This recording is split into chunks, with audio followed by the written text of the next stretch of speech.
Ito po mga kaibigan, tumawid po ang Yabang Lingkod mula doon sa kabila sa magitan ng tulay na ito na nakalagay making Pasay City a healthier place to live in.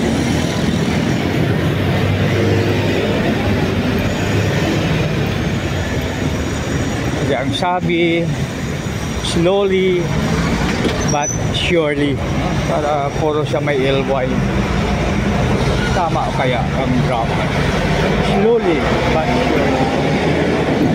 Ang mahalaga daw sa panahon natin ay maintindihan.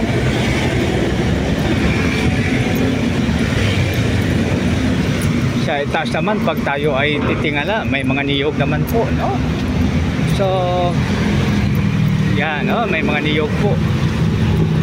So, maring buko na yung isa, buko na yan, no? Masarap tubuhin yan.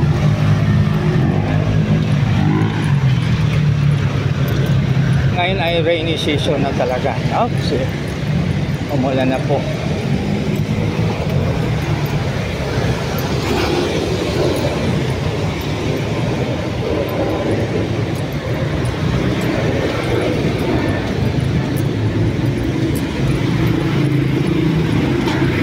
Magandang hapon sa lahat. God bless us all.